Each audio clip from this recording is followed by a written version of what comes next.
Good evening and welcome to the weekly Lawrence City Commission meeting. I do want to, on behalf of the Lawrence City Commission and our staff, pass along our sympathies to Lisa Larson. Commissioner Larson lost a member of the family today, so it's we want to make sure that she understands that we care, so make sure that she can see, and we probably ought to need to get, a little card or something. Okay.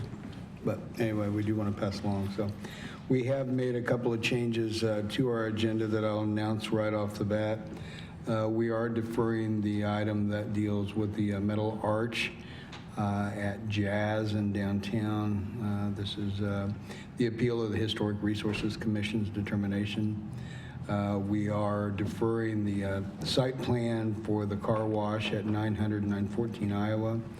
And we're deferring the items that the rezoning and the comprehensive plan amendment that deals with the K10 approval. So that's all that we are deferring right now, right? Okay, so that's it. We do, the first item on the agenda are proclamations and presentations and recognitions, and we do have a special deal tonight. All of us can be very proud. There's Megan. I want to introduce Megan Gilliland. We've been selected to be the site of, the 2017 Junior Olympics. Yes. And this is a fantastic deal. So Megan. Thank you, Mayor and Commissioners. We just wanted to walk on a quick presentation this evening on Saturday. Convention and Visitors Bureau staff and members of the University of Kansas Athletics staff, including Dr. Singer, went down to Houston for a presentation. And we were successful in the bid against our competitor, which was Des Moines, Iowa, to us for 2017 JOs. Bob Sander with the Convention Visitors Bureau is here and talk about the JOs, but we did put together a wonderful presentation video that I wanted to show to you because this video is incredibly important in the presentation and why we won this bid. Every year, hundreds of thousands of kids start their track season with one goal in mind: to make it to the Junior Olympic Championships. For those kids who are lucky enough to make it, it is truly a special experience. Over the course of our presentation, we will be showcasing why Rock Chalk Park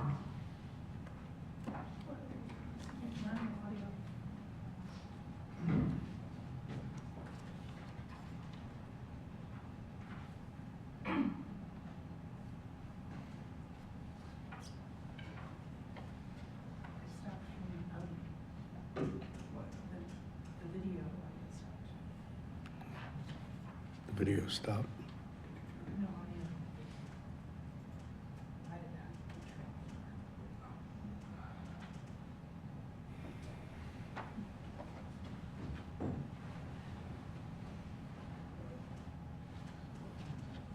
From ease of travel to fantastic lodging to unique attractions, Lawrence is so much more than the home of a state-of-the-art track. But make no mistake about it, Rock Chalk Park is one of America's great track facilities. Hi, I'm Stanley Redwine. We are one of 5 schools in the U.S. that had an IAAF certification Class 1. Our field event areas are second to none. There's multiple jumps area, multiple vault areas. We can go with the wind in any direction. The track itself is a Bynum 2000 surface. It's a 9-lane, 48-inch track. Our turn radius is 131 feet. Why? Athletes get better results. They run faster, they compete better. Everything is just built so the athlete can have a great experience here. I'm Greg Penzler. I'm a sports architect by trade and have 30 years of experience in the field. I have done 4 Olympic Games and 4 FIFA World Cups and a couple Commonwealth Games. Rock Chalk Park is a special place, really kind of a new age venue that you're starting to see more and more, where the field of play here is one of the best in the country. So the athletes are going to be well taken care of. The exciting thing about the location as an event planner is the infrastructure and the surrounding area around Rock Chalk Park will allow us to bring in all the temporary things that are necessary for a national size event. things like expos and commercial areas and hospitality areas and spectator service areas for larger events. The way the infrastructure is laid out, there's lots of access points, so getting teams here securely and into their own team drop-off areas and team bus parking areas is also one of the special things that works really well here at Rock Chalk Park. There's 7,000 permanent seats here. It's easily expandable to 10 or 15,000 seats. I think the spectators will have a great time, but more importantly, the athletes will have an opportunity to compete in a great environment.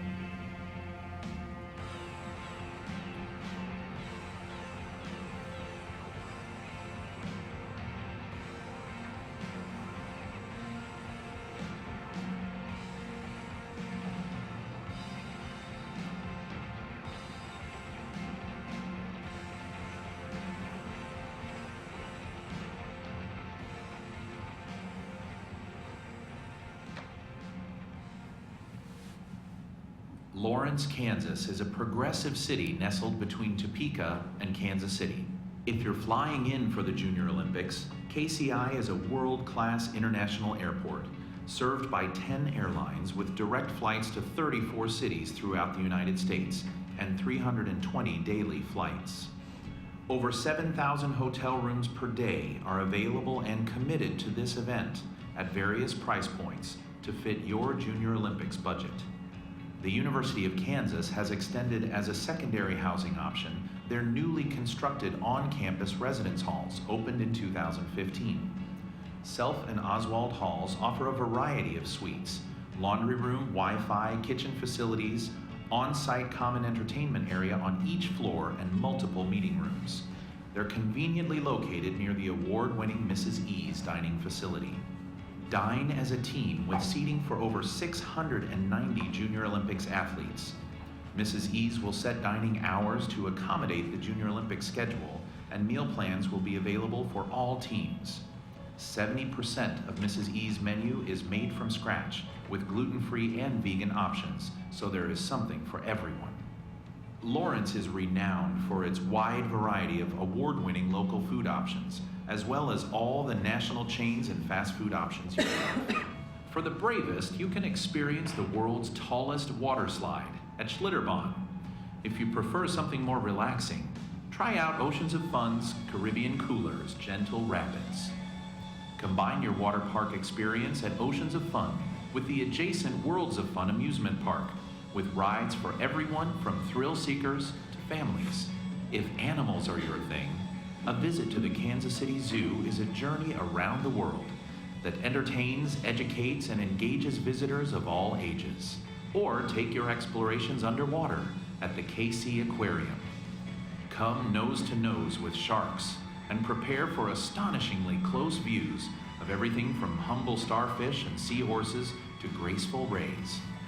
After your underwater explorations, step over to Science City at Union Station and let curiosity be your guide as you explore this dynamic, hands-on science center.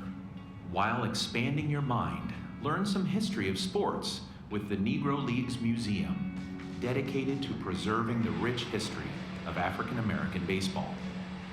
The college basketball experience will exceed your expectations. This world-class entertainment facility is 2 floors of basketball excitement. It houses the National Collegiate Basketball Hall of Fame. The CBE will leave you wanting more basketball, and that's a good thing because the game grew up right here in Lawrence, Kansas. Go see the original handwritten rules of basketball at the DeBruce Center, connected to historic Allen Fieldhouse. Learn about the game's creator, Dr. James Naismith, and the father of coaching, Phog Allen. KU is considered one of the most beautiful campuses in the U.S. Enjoy a walk down Jayhawk Boulevard to on-campus attractions like the Natural History Museum and the Spencer Museum of Art. Wander down the hill to the vibrant shopping district on Massachusetts Street with a variety of national names and one-of-a-kind local shops. This is a great place to walk around, shop, eat, and just relax.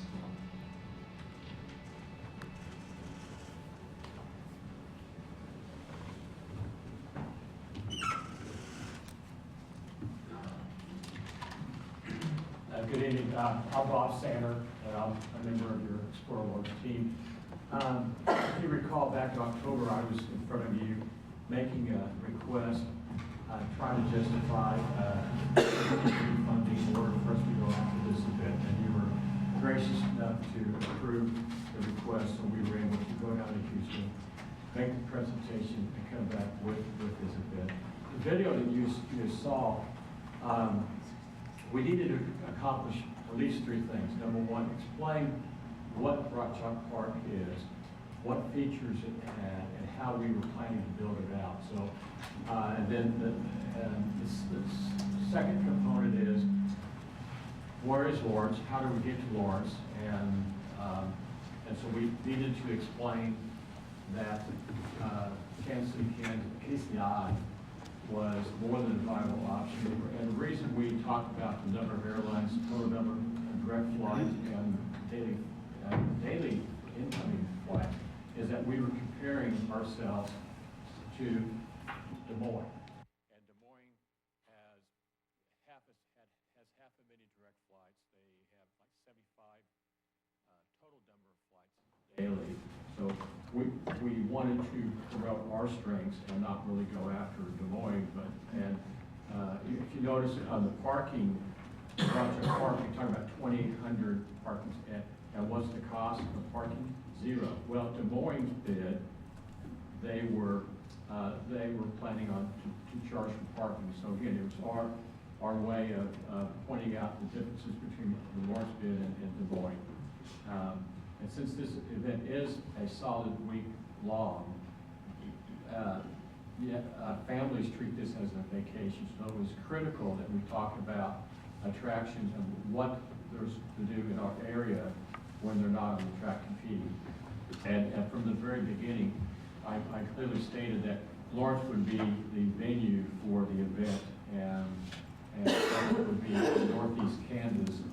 It had to be in Northeast Kansas, and that's how we had to position it, because the total number of room nights this event would generate, Lawrence just simply does not have enough room. So we wanted to talk about lodging, we wanted to talk about attractions, we needed to talk about the venue, and apparently we did a very good job of all three, because again, the membership youth chairs voted. The vote really was not that close. You might say it was a landslide. We had 51 votes in favor of Lawrence and 19 voted for Des Moines. So I think the numbers or the facts speak for themselves. So again, a lot of work ahead of us, but this is what we do. This is what we enjoy. And again, thank you for allowing us to go down to Houston and bring back a great event. Thank you. Bob, this is great. This is pretty exciting, and now, the work really has just begun. 9,500 athletes, 33,000 parents and grandparents and everybody else that comes along. That's our projection, and because of our central location, we draw from both coasts, east and west coast, so it's easier for, east coast, both coasts to travel centrally as opposed to go across the country east and west. So we're in a great position, and we're going to prepare. And Megan mentioned Dr. Zinger flying down to Houston the day of, and while we're waiting for the announcement, we both agreed that if we were given a chance to host this, we would approach this with the attitude that we would raise the bar on what past JOs have done in order to position ourselves to host this event in future years. So we're not treating this as a one-time at all. So again, thank you for your help, and I'll look forward to giving you updates as we move forward. Well, congratulations to you, Megan, and all Explore Lawrence and our staff and everybody involved, because this is just a huge deal for this community. So Thanks, anyway, Bob. Thanks, Bob. You guys have anything? Thanks, Megan, too. Okay, yeah. Where she went. I'm surprised Okay. to see your barbershop didn't make the cut. I'm Video. surprised, me too. Okay, next item on the agenda is the consent agenda, and all matters listed on the consent agenda will be considered under one motion, will be enacted by one motion. There'll be no separate discussion on those items. If discussion is desired, that item will be removed from the consent agenda and will be considered separately. Are there any items on the consent agenda that a member of the commission would like to have removed for further consideration? Number 11. Number 11. Anyone else? No, thank you. Any item on the consent agenda that a member of the public would like to have removed for separate consideration? Okay. So with the exception of item number 11, and we're going to add claims to 170 vendors in the amount of $2,840,419.19, and 8 manual checks written to for amount of $9,315.30, and payroll in the amount of $2,106,685.95. So with the exception of item number 11 and the addition of all the claims and payroll, I would entertain a motion for approval of consent agenda. So moved. Second. Motion made and second for approval, made by Commissioner Herbert, second by Commissioner Boley. All in favor of that motion, aye? Aye. Aye, opposed? That item passes 4-0. Item number 11 is authorize the interim city manager to execute addendum number 5 and 6 to the City of Lawrence Douglas County Fiber Sharing Memorandum of Understanding, which allows for the installation of fiber from 23rd and Harper Streets to the Douglas County Fairgrounds, and installation of fiber from intersection of K10 from Franklin Road to the Douglas County Jail for a total cost of $99,888, with Douglas County paying $77,420 and the city paying $22,468. Matthew. Yeah, my concern isn't necessarily specific to item number 11, but it's been about 6 months now since we signed our fiber policy agreement, and I thought since items 10, 11, and 12 were all going to involve fiber policy, and Mr. Wisdom would be here, I thought this would be a good opportunity to get an update of where we're at in that.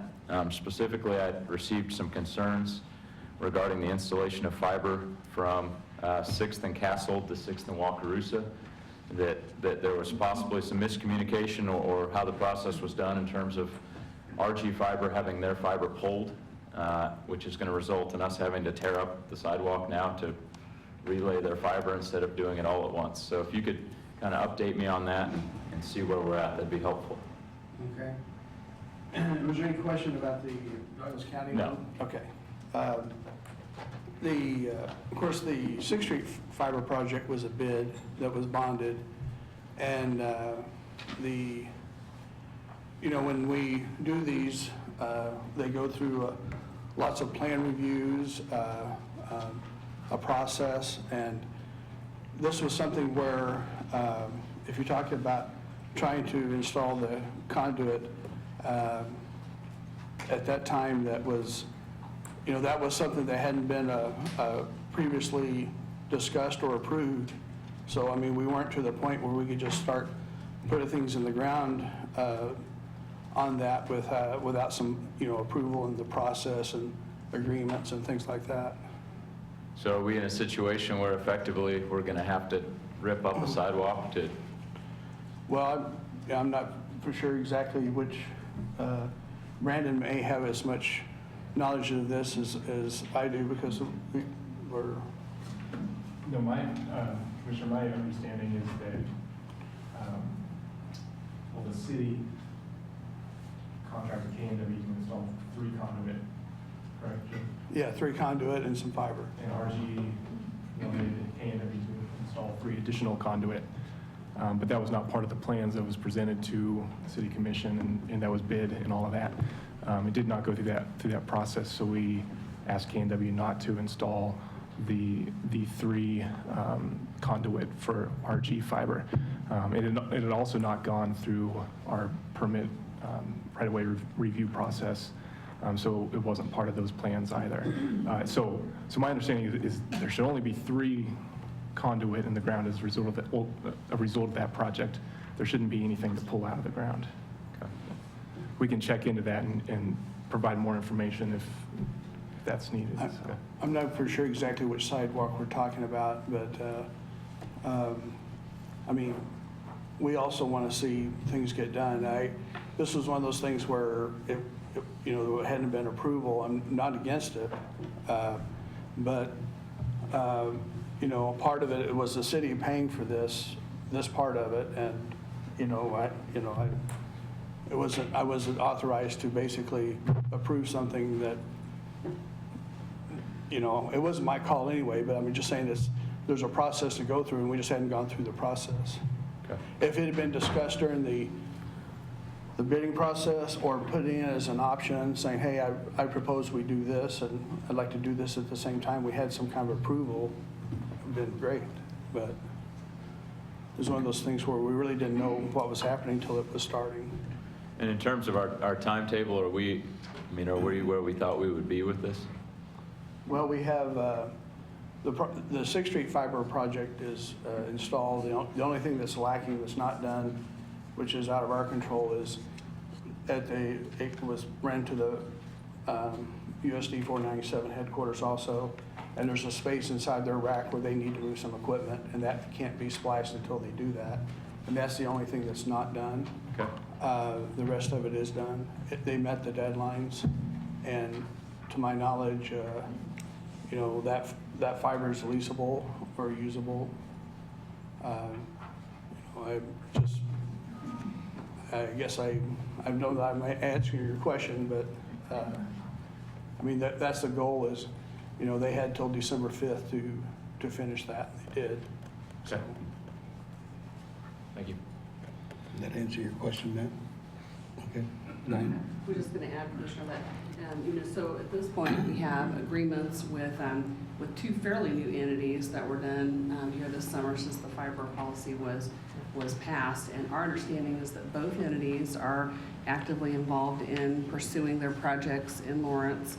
I think some of it was awaiting the installation of this particular project.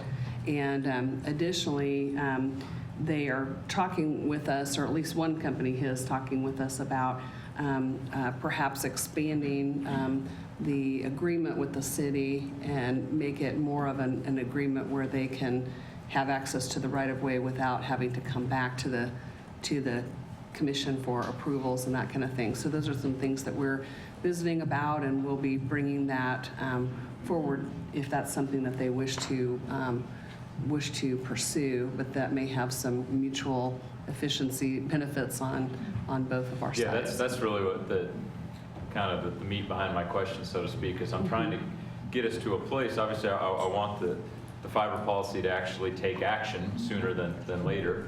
Otherwise, it's just words on a page. But I also want to avoid a scenario where we're laying all of our conduit and then promptly tearing it up to lay more or you know. I'd like to do it all at once if possible, as opposed to doing it in 2 separate instances where you're going to have a lot of inefficiencies. And yeah. So. Well, if that process had been started ahead of time, I mean, I am involved in the city side of things, but the right-of-way and management and all that, that's more of a public works process, and that's their area, and I'm just, you know, I don't have the authority to just approve things without I'm going through the process. Understand. Okay. Any other questions? Okay. Is there any public comment on this side? Any public comment? Good evening, Mayor, Commissioners. Mike Bosch, RG Fiber. Thank you for bringing up this question. We've learned some things since we signed this agreement. And a couple of them really come down to, I think, what Diane was speaking to, is we're not able to move as fast as we would like to move. The arrangement and the framework that we have with the city is a master agreement, and then each new project we have to detail out, goes to the city attorneys, goes back and forth between both attorneys, so we settle to something, then we bring it to the commission, we get approval, and then we go through the normal permitting process. By comparison, the reason this licensing agreement is used is if anyone wants to put something in the right-of-way, it has to be done, right? Put a sign in the right-of-way, that's what's used. Our competition has a franchise, which gives them blanket access to the entire right-of-way. And so in the same time that we've only been able to accomplish really one project that I believe is a couple hundred feet to connect our network to the other provider that signed the fiber agreement, It's taken us that entire time to make that 200-foot connection. In Baldwin, we've been able to do 22 projects and have spent a little over $250,000 of additional expansion of our network there. And it's not because we haven't been able to do that, but I'm honestly fearful of sending this number of projects to the city of Lawrence and just not being able to get any progress going through. And so we'd like to ask for something of a more level playing field so we can move forward and try and fulfill the intention we had with the fiber policy, which is expansion of that. There was a clause in our master agreement that we would collaborate as we were building out our network. Say the city, we're looking at building these areas. Does the city have interest?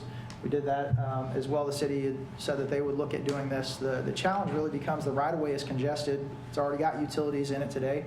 When somebody goes through and puts 3 conduit in, after that's laid in, and we want to go in after the fact, we still have to stay 2 feet away from every other utility that's laid in. And so what ends up happening is we have to go under the street or under the sidewalk where it's less desirable to build, cut through concrete, have a higher risk of hitting existing utilities. We end up having to put locate paint on the roads and the sidewalks, and of course it says RG, which is not really my PR strategy. But these are all challenges that slow us down, increase the cost, and it's because we didn't have a great collaboration built into that framework. We have had discussions on that 6th Street project. In fact, we even committed some funding, and to be clear, we were never asking to use any of the city's funding. It's a normal process that we would pay for the change order and any administrative costs, and we had discussions around some of that. And so my hope from this discussion is not to rehash what has been, but can we get a better framework that I think works better and holds truer to the intention that we had to build a fiber network here, and to be able to do it in a cost-efficient manner that grows our network in the cities at the same time. So thank you for bringing it up. Appreciate it. Thanks, Mark. Any other public comment on this? Okay. So Diane, it sounds like that you're a step ahead and you're trying to get those agreements ready to go that'll take care of the concerns that Mike and Yes, we've been talking about that. I think with this particular example, though, with us effectively collaborating on a city project that's bid, I don't see a blanket agreement covering that scenario. I think we would still have to, in that case, understand what it is that they want to participate with us on, and then if it's needs to be a change order or something like that, we'll have to get that appropriate approval. But I think that having an agreement that would be a access agreement related to the right-of-way in a more broad fashion would achieve the efficiencies that Mr. Bosch is looking for and would go a long way. And we've talked about it as well, that there would be some efficiencies also on our side with regard to the time it takes for this, preparing I those. just think it would be nice to be able to have that service running without having RG spray painted on every sidewalk in Lawrence, Kansas. Right. No offense to your business, but I just assume we lay the line without that. So. Okay. Anything else? Okay. So you'll keep us up to date on that then? Will do. Okay. Any other questions on item number 11? Okay. Thanks. There's no other public comment on that, right? Okay. And I would entertain a motion to authorize the city manager to execute addendum number 5 and 6 on this project. Second. It's going to die for lack of a motion. Motion made and second for approval is made by Vice Mayor Soden, second by Commissioner Herbert. All in favor of that motion, aye? Aye. Opposed? Passes 4-0. Next item on the agenda is the city manager's report. Diane. Yes, good evening, Mayor Commissioners. We have the important dates related to the solid waste division operations here during the holidays that we again just want to draw your attention to.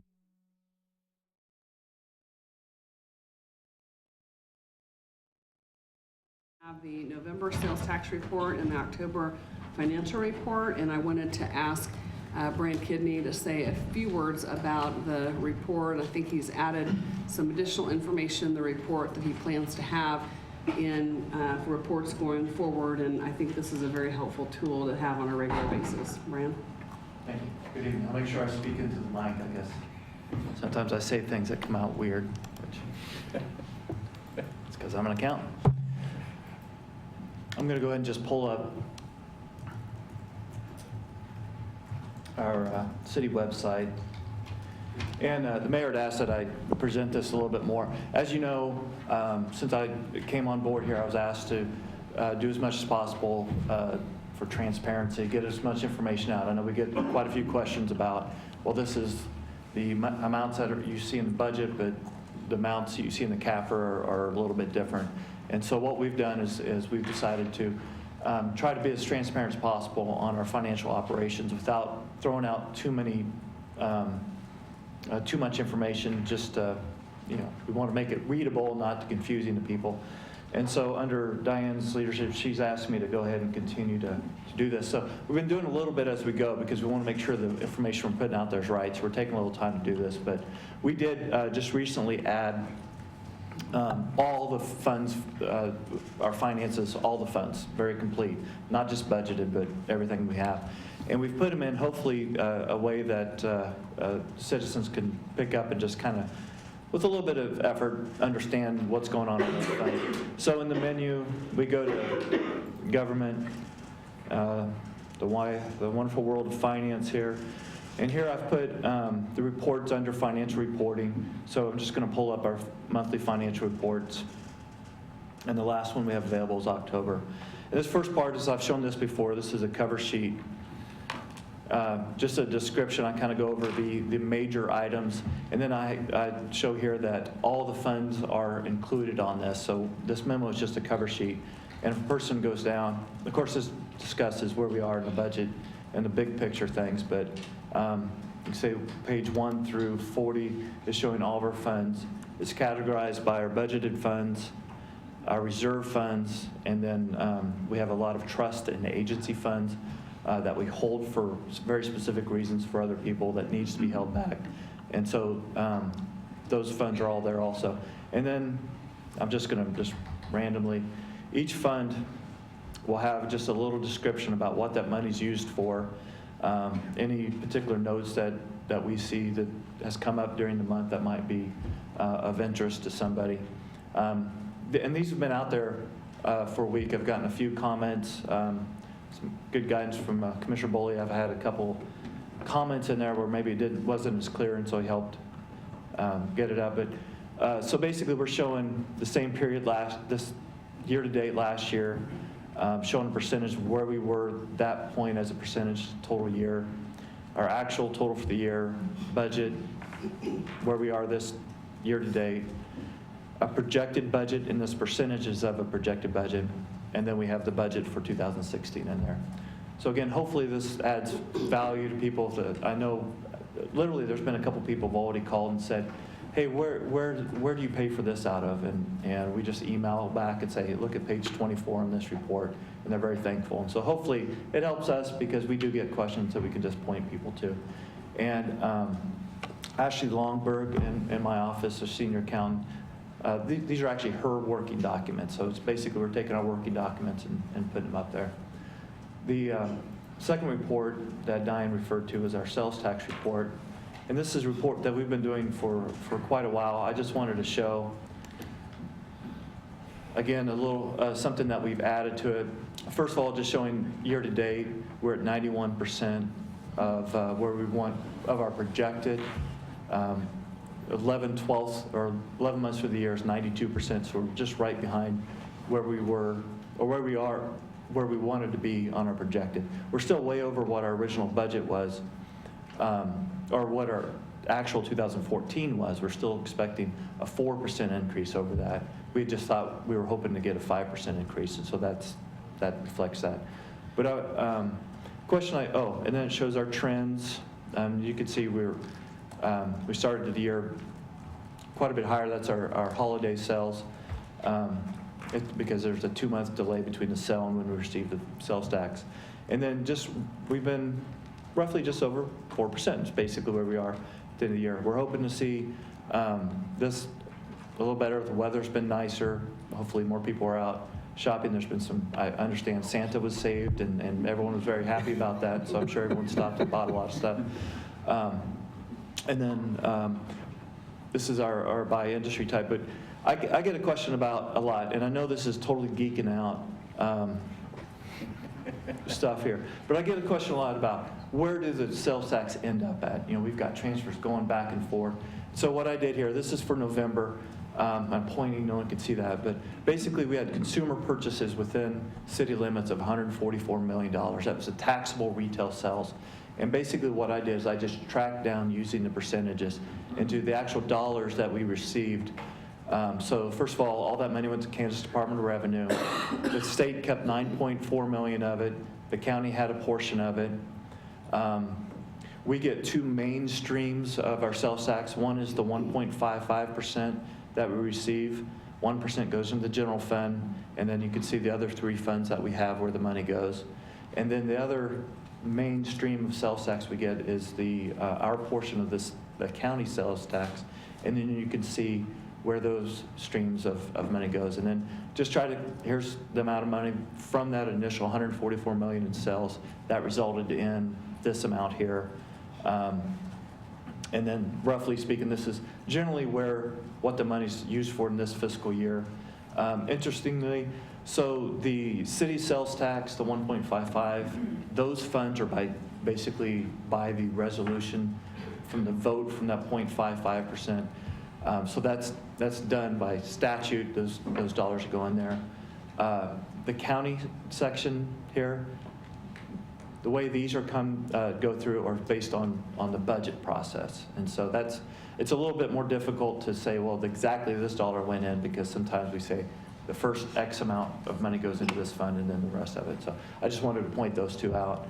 And so that's basically, I didn't say it in a few words like I told Diane I would, but is there any questions about that? Hopefully this adds a little bit more value that people can kind of see what's going on and tracking how the money flows through the city and everything. Questions? I still think it's great because everybody has the same information that we would have on, today as this report comes out. And, I don't think you can get much more transparent than that. I mean, people can see where every penny of the city goes, and, that's how it should be. So, Sure. Very good. Yeah, thank you. Thanks. With them, I think archiving this on the website in this way makes it nice that we can have these reports on an ongoing basis and have an archive of them. Okay. Any other questions of Diane? No, thank you, Brian. Okay, thanks, Brian. Thanks, Diane. Next item on the agenda is general public comment. The public is allowed to speak to any of the items or issues that are not on the scheduled on the agenda after first being recognized by the mayor. As a general practice, the commission will not discuss or debate these items, nor will the commission make decisions on items presented during this time. Rather, they will refer the items to staff for follow-up. Individuals are asked to come to the microphone, sign in, state their name and address, and speakers should address comments and questions to the commission. So are there any general public comments this evening? Please. Good evening, Mayor and Commissioners. My name is Katie Walsh. I live at 732 Rhode Island, and tonight I'll briefly represent the Downtown Lawrence Grocery Store Committee. We've been working for a few years with the Health Department because our city, downtown and the surrounding neighborhoods in North Lawrence is a federal food desert, and we really need a grocery store selling affordable food. So we're collaborating with the Lawrence Health Department, who see this as a real health need because there's a food desert in Lawrence. And what we're doing now is we have a survey out, and we are hoping in the next 2 weeks we can get as many people who might shop at a downtown grocery store or who live in one of the 6 surrounding neighborhoods of downtown, or who shop downtown, live downtown, work downtown. But we've recently gotten surveys filled out by people in Topeka, Kansas City, Perry. So we're realizing people from outside the city are interested in shopping at a downtown grocery store too, because they shop in downtown Lawrence. So I want to urge anyone who wants to go to the Facebook page, Lawrence Downtown Grocery, and you can take the survey there. It's very short. Please only take it once. And we're hoping to get all the results in by Christmas. And then there are a lot of people who don't have computers or families who don't have smartphones. So we have paper copies too. And you can return those to my house, which is 732 Rhode Island Street, right across from Hobbs Taylor Lofts, and I'll have a big box on my front porch. So thank you, and I'm going to leave these by the door here. Everybody take one. KT, thank you very much, and thanks for stepping up and allowing your home to be a drop-off center for the surveys. Any other general public comment? Okay, no. Thank you all very much for coming this evening. Next item on the agenda is the regular agenda. Again, the public is allowed to speak on any of the regular agenda items. We give public comment after first being recognized by the mayor. Individuals are asked to come to the microphone, sign in, state their name and address, and speakers should address all comments and questions to the commission. Again, we did have, for folks that weren't here this evening, we deferred items 2, 3, and 4A, B, and C, just so that you know. So, and they are the items that dealt with the Historic Resources Commission appeal on the Arch at Jazz, the car wash at 900 and 914 Iowa, and all the items that were related to the K-10 crossing, formerly known as South Point. So on the regular agenda, we go to the first item, is consider adopting on second and final reading ordinance number 9181. It's rezoning approximately 2.96 acres located at 1501 Leonard Avenue from RS7, which is single dwelling residential, to IL, in limited industrial district, with conditions to limit certain uses as amended by the commission on 12/1 of 2015. Scott, update. Thank you, Mayor. This ordinance was approved on first reading just last week with a condition to strike a couple of more uses. Let me get back to the agenda here. And this is a rezoning to IL, but a specific kind of rezoning we call conditional zoning, where we actually lay out the permitted uses of the IL zoning district, taking away essentially a lot of uses that were deemed not compatible with the residential uses nearby as it went through the Planning Commission and City Commission process. Last week's ordinance had 2 uses listed that don't show up tonight related to cellular towers and antenna arrays. So we have that issue taken care of. It's on tonight for second reading. Mayor, you brought to our attention just yesterday the Actually, idea. it was this morning. This morning, thank Sorry you. it was so This late. morning, it was this morning. It's been a long day for everyone I know. The idea of discussing with the applicant which uses in our remaining list are the uses that the applicant really thinks they want to go for. They don't have any specific tenants, by the way, right now, except for the tofu facility and some Sunrise projects. But we had that discussion, and we do believe that, let's see if I can bring this up a little bit.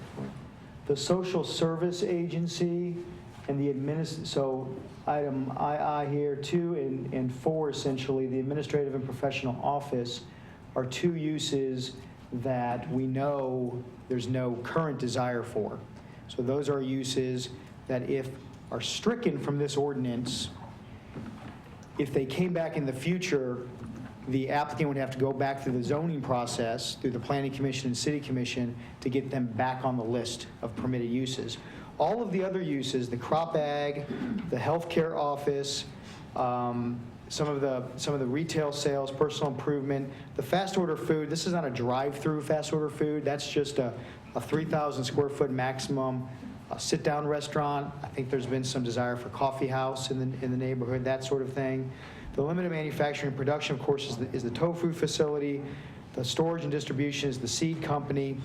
We find that our recommendation anyway is to keep the neighborhood religious institution per the federal act that sort of protects that use. And I think the satellite dish was an accessory use that typically goes on buildings. It's not the satellite dish field. So that's our update, Mayor and Commission. Happy to stand for questions. Mary, did I get it right? Is that pretty accurate? I stole Mary's presentation, Mayor, but that's our update this week. If you do make a new motion to revise the ordinance, we would recommend that you let us revise it, put it back, defer the second reading, put back the revised ordinance on consent agenda or what you choose, and do a final reading of the ordinance at that time. Okay. Well, I bring this up only because I spent last Tuesday night after I left here laying awake listening to the voice of Commissioner Herbert. I spent a few sleepless hours about that. But what I was trying to do, and David and Susan, I want you to appreciate this, is that as I looked at this thing, I want to be supportive of your project, and very much, I am very much so. But if there are things here that don't have to be in here that really don't relate, that's why I asked to have this come forward. I'm not changing my mind on the project at all. But if there are things here that a future commission and neighbors don't have to deal with unless it goes back through the process. That's all I'm looking at here. So I want you to know that to take as much impact off the area. So that's it. Okay. So some of these items are being removed then? I asked Scott, and he visited with the applicant here, and so it would be social service agency and then the administrative and professional office item. So be II and number 4 under A. Can I ask someone to come to the podium? Well, sure, I'll open up public comment. Okay. Any questions of Scott? So I just want to make sure I understand this correctly, that when we change the zoning for this property and Sunrise comes in, let's say that they go out of business at some point, does a new business that locates there have to come before the city commission to request permission, or are they granted automatically based on the zoning as long as they fall into those credentials? Since we zone property to uses and not businesses, they would get the rights that the zoning affords. Okay. So if there are site plan changes, there would be a process to some level for any site plan change, but if it's a like-for-like use, then they just move in and use it. Commissioner, I want you to know the item that I asked Scott to look at and question the applicant about didn't take care of the factory question that you brought up last week. All I'm trying to do is to shrink the number of uses that are allowed, but still allow the operation to go forward and still have the safeguards of going through the special use permitting on some of these items, and still, the final line, and it talks about all site plans submitted for standard or major development projects shall require the approval of this body. So it's still, we're not handing that responsibility to Scott and staff. It's got to come back before the public body. So the process would be, everybody would be notified that has to be notified, and there would be full-blown hearings again. So just so that you know. Okay? Thanks, Mike. Other questions of Scott?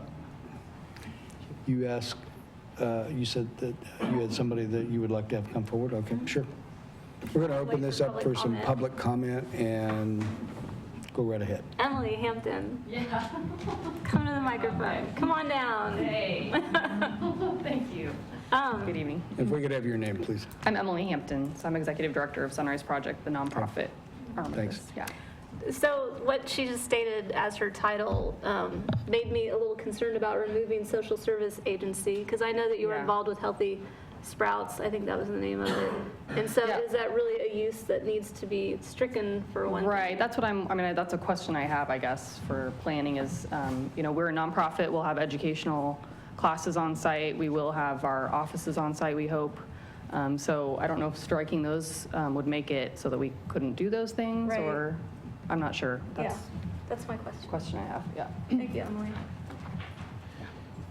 Well, and I'm not sure, Mayor, if you have any more information about this, that we've known the full scope of every use, because we've been talking generally about the zoning of it and not trying to categorize specific uses. But as I understand it, the uses they want to perform here is what we've been focusing on. Not that there's a social service agency, again, is a defined use in the code.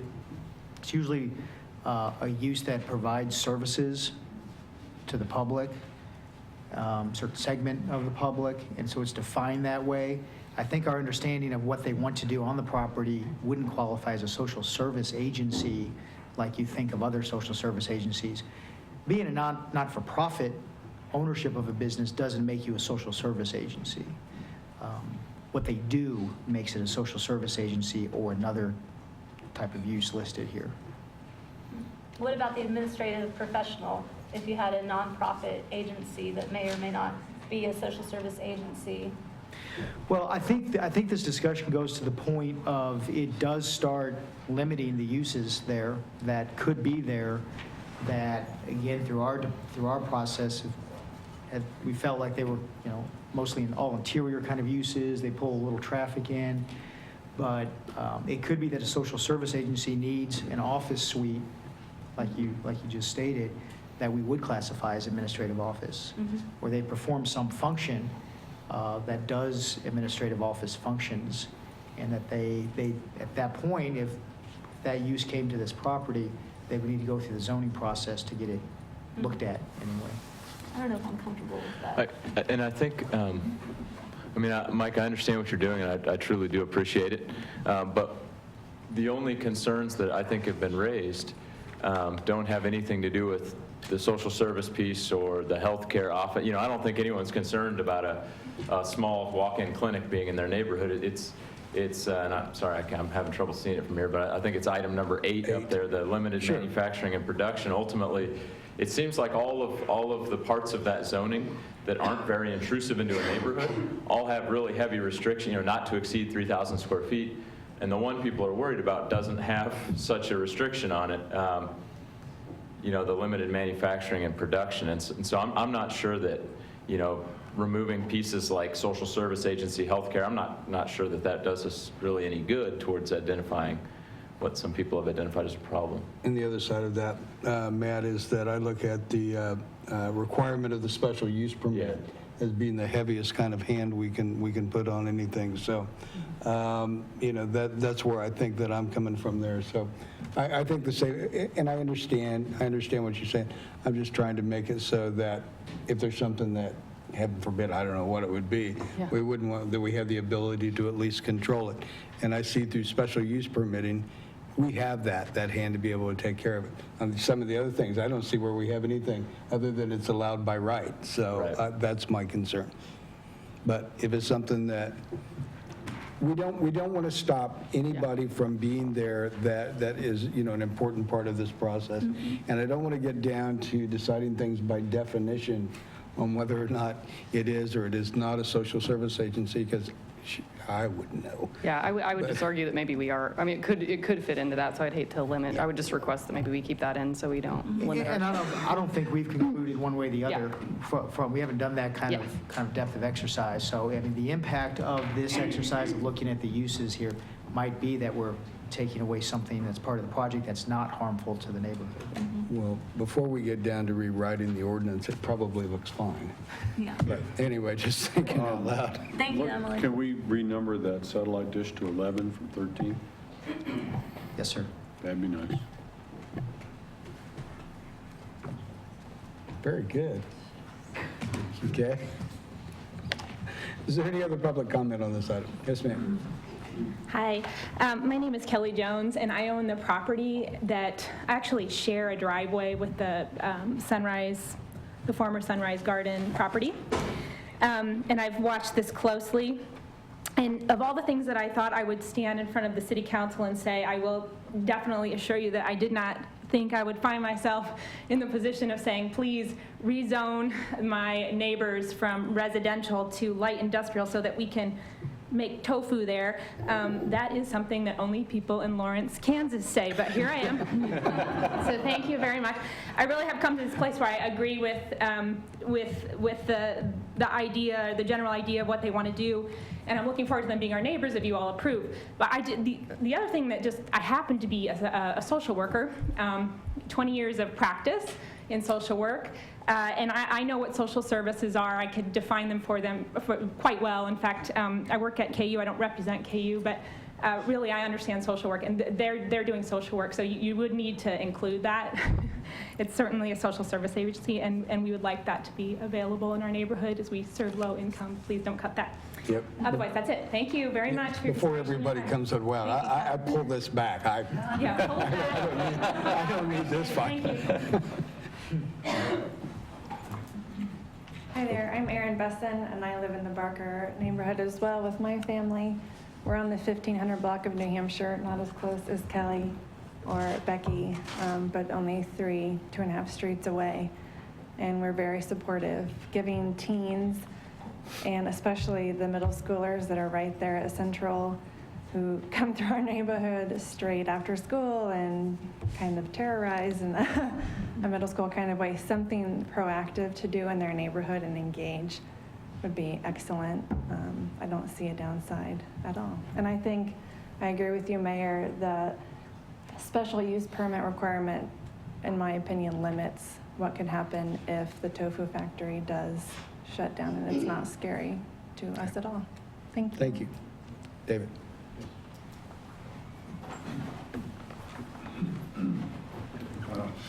Dave Milstein. I think when Mary and I discussed this earlier today, we wanted to strike out the religious institution. Yeah, that one and the administration, and not the social services. I think that those were the two that we thought wouldn't be, there was very little potential for that to happen. So we were keeping the social services because, of course, basically the project, the Sunrise Project is the keystone of the whole development. So when you look at tofu, out of the 130,000 square feet in the development, it takes up 2.5% of the space. It's not as big as the greenhouse or as big as the educational part of the gardens or any of that. So I just want to make that straight. So I don't want to kick.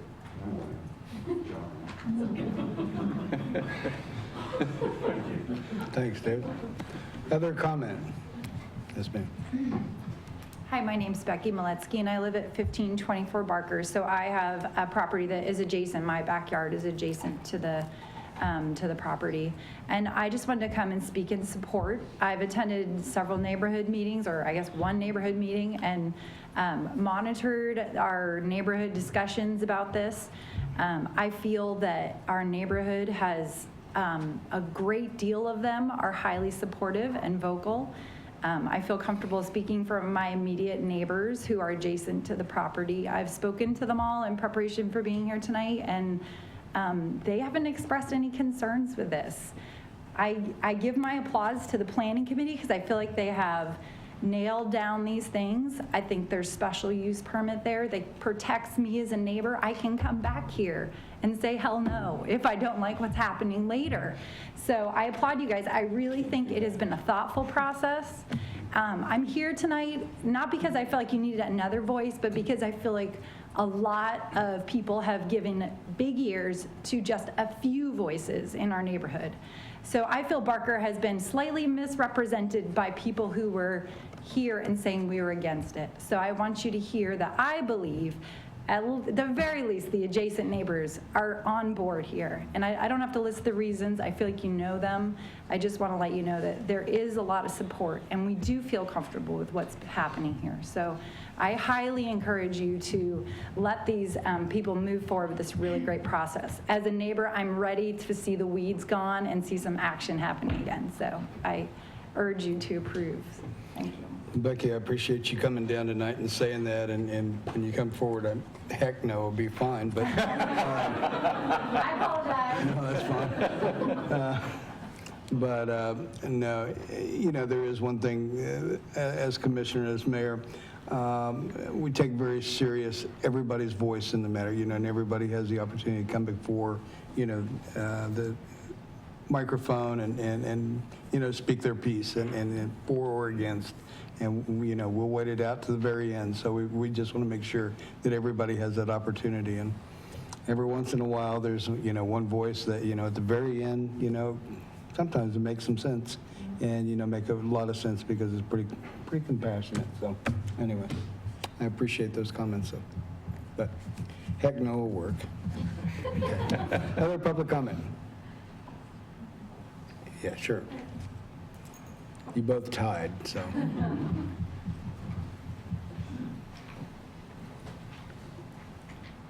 My name is Carrie Wendell Hummel, and I live at 314 East 15th Place, which is the cul-de-sac that is immediately adjacent to the former Sunrise Nursery. And I also want to express my support for this project. I don't have a lot of additional things to say that I have not already heard, but definitely the people behind the project have been really forthcoming in meeting with us as neighbors, as answering all my questions. I've had a lot of questions about the special use permit. Those have all been answered for me, and I feel as though that addresses my concerns that limit what else could happen if the tofu factory were not to work out. So again, I'm up here just to echo support, again, as an immediate neighbor to that property. Okay, thank you. Yes, ma'am. My name is Magali Rabasa. I live at 1208 New York Street, so I'm 2.5 blocks from the Sunrise property, the former Sunrise Garden Center. So I'm a resident of East Lawrence, a neighborhood that hasn't been mentioned yet, but is as relevant as the Barker neighborhood, I think, to this project. I'm a member of the East Lawrence Neighborhood Association. I'm also the parent of a toddler who has used Sunrise Project's pilot program services already, and have been really, really pleased with that and seeing the kind of multi-age potential for their activities. So I want to express my support on various fronts. I'm also a faculty member. I'm an assistant professor at KU. So as a member of an educational community here, I also want to voice my support. I really urge the commission to approve this rezoning for several reasons. Perhaps most importantly, because it's the only way to maintain the historic character of this site. This is the way that we can see these greenhouses back in existence, right? East Lawrence is a very significant historic site for this community, and I see that Garden Center site as an extension of the East Lawrence neighborhood and the historic character of my particular street, New York Street. I'm in a pre-1865 house, as are many on my block and on the blocks along the route between me and the Garden Center. I've spoken at length with neighbors between me and the Garden Center, and have heard nothing but support for this project as well. So I want to express that. So in order to preserve and both honor that historic nature, I think that the rezoning is really appropriate. I also think that the Sunrise Center, the Sunrise Project, as you've heard from many people, is going to be a tremendous contribution to the community, giving a space for community organization, for community networking, a space that's really going to reaffirm, I think, a lot of the values that are really core to Lawrence as a city and as a community, related to sustainability, accessibility, and family support, right? This is going to be a place where families can come together in a productive manner.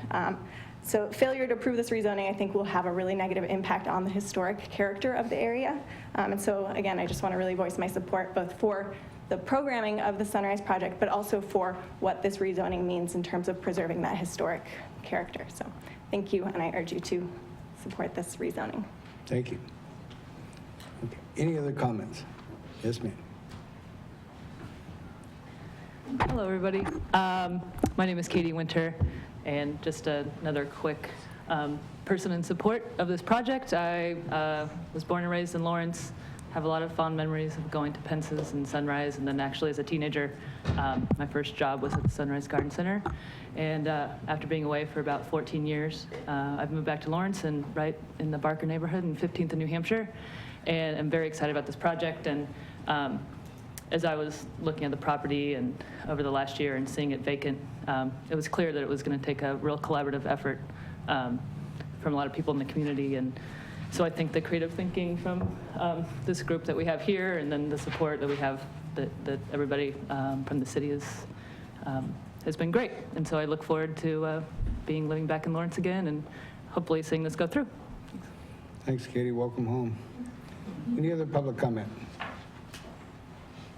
Yes, sir. How are you? Good, thank you. My name is Matthew Stevens, and I live at 1536 Leonard, so I'm about 3 houses down from the site. And I too wanted to echo, I guess as an immediate neighbor, my support for this rezoning. It's one way to preserve those greenhouses, which I think are a very important part of the neighborhood together, but also the immediate neighborhood. And I think what everybody's doing there is going to be really good. And I think what other people have said too, that the special use permit process that the tofu facility or some of the other things that could go on there will have to go through, I feel completely comfortable that that will give me and my neighbors plenty of opportunity to voice our concerns if we have any. Thank you. Thank you. Anyone else? Ran out of people. Back to the commission. Okay, so the applicant made mention about the neighborhood. I think that the administrative office, professional office probably ought to stay before we get into a situation of having to define what is, what's not. You know, I think I could probably guess that one, but the other one he brought up was the neighborhood. So we'll leave the administrative and professional office in if that's okay with the commission. Okay, we'll do that one. Social service agency, no. I'm not getting in trouble over that. The neighborhood religious institution. Mayor, we believe that that should remain, even if there's no prospect for it today. It's a kind of a protected class of uses. Right. So our recommendation is to leave that in. That would be my suggestion. Okay. I'm satisfied with it how it is now. Okay. Of course, changing the 13 to an 11. Yeah. Fix that. But outside of that, Okay. And I appreciate you having them take a look at those other two items, Mike. I do really appreciate that. thank you. I just wanted to see if the vice mayor was paying attention to me. That's all. There you go. I'll wait. Oh, Matt, did you have any questions or comments? Okay. So if not, then the item that is before us, then I guess since we'll be making no changes, then is to adopt on second and final reading ordinance number 9181. Again, the rezoning of the 2.96 acres located at 1501 Leonard, and this will be changed from RS7 to, which is single dwelling residential, to the IL district, which is limited industrial, with the conditions and limit certain uses as amended by the city commission. And that date that we did that was 12/1/2015. So the way it is written and the items that we had taken out last week, but not tonight, okay? And with a change of 13 to 11. So I would entertain a motion to adopt on second and final reading ordinance number 9181 as written, except for the change of the numbering on item number 13. Okay. So moved. Second. Motion made and second for adoption and approval is made by Vice Mayor Soden, second by Commissioner Boley. All in favor of that motion, aye? Aye. Opposed? Passes 4-0. Thank you all very much. Thank you. Best wishes. Next item on the agenda is to receive presentation from the city auditor regarding the following. First is to receive the audit recommendation follow-up. There she goes.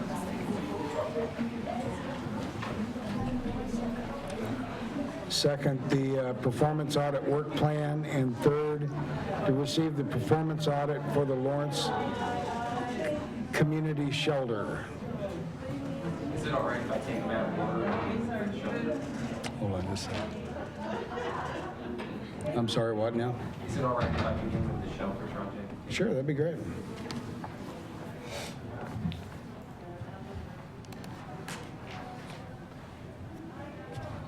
So, Mike Ulinski, I'm the city auditor, and I will be presenting the project on the community shelter tonight.